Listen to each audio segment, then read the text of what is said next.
Good morning friends, স্বাগতম জনাইছোঁ মোৰ অন্য এটি ব্লগলৈ।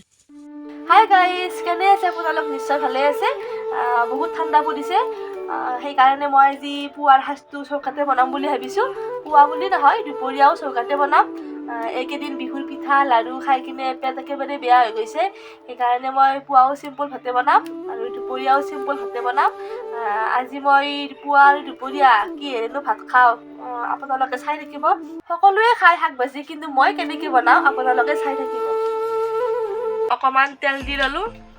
এইখিনি গৰম হোৱাত মই কেঁচা জলকীয়া আৰু শুকান জলকীয়া দি দিলোঁ। মই শুকান জলকীয়া বেছিভাগ আঞ্জাত দি দিওঁ, কাৰণ শুকান জলকীয়া আঞ্জাখনৰ বহুত টেষ্ট আনে। এতিয়া মই পিঁয়াজ এটা কুটি দিছোঁ।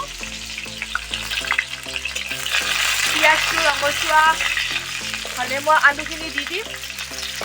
আপোনালোকে মোৰ কালি ভিডিঅ'টো যোনে যোনে চাইছে দেখা পাইছে যে মই আলু তুলিব গৈছিলোঁ, আলু আনিছোঁ।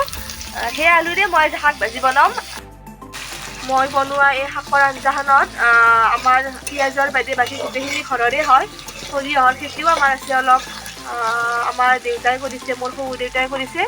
আপোনালোকক মই নেক্সট ভিডিঅ'বোৰত দেখাব চেষ্টা কৰি যাম আমাৰ সৰিয়হৰ খেতি। এইবাৰ অলপ কমকৈ কৰা হৈছে সৰিয়হৰ খেতি। আলুখিনি ৰঙচুৱা হোৱাত মই শাকখিনি কেৰাহীত দি দিলোঁ। তেতিয়া আলুটো ধুনীয়াকৈ সিজি যাব, শাকটো সোনকালে সিজি যায় যিহেতু মই আলুখিনি অলপ ৰঙচুৱাকৈ ভাজি ল'লোঁ। মই শাকৰ আঞ্জাত নিমখ একদম লাষ্টত দিওঁ, শাকখন হোৱাৰ আগে আগে দি দিওঁ। মানে মই সৰুতে শাকৰ আঞ্জা এবাৰ বনাইছিলোঁ, বনাওঁতে প্ৰথমতে মই নিমখ দি দিছিলোঁ। তেতিয়া মোৰ শাকৰ আঞ্জাত নিমখ বহুত বেছি হৈ গ'ল। তেতিয়া মোক মায়ে শিকাই দিছে যে শাকখন হওঁ অৱস্থাতে শাকখনৰ জোখেৰে অকণমান নিমখ ছটিয়াই দিছোঁ। এই হালধিটো যদি আপোনালোকে লাষ্টত দি দিয়ে, তেতিয়া হালধি আঞ্জাত কমকৈ দিলে হৈ যায়। এতিয়া মোৰ শাক ভাজি হৈ গ'ল। কেৰাহী ধৰা কাপোৰখন মই বিচাৰি নাপালোঁ, চ' মই এনেকৈ কেৰাহীটো নমাই থ'লোঁ চৌকাৰ পৰা।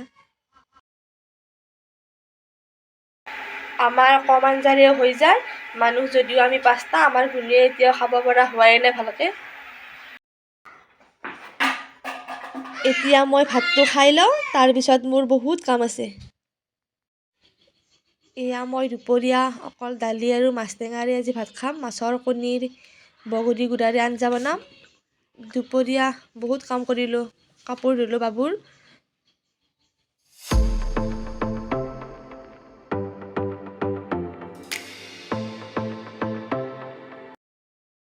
নিমখ অকণ দি দিলোঁ।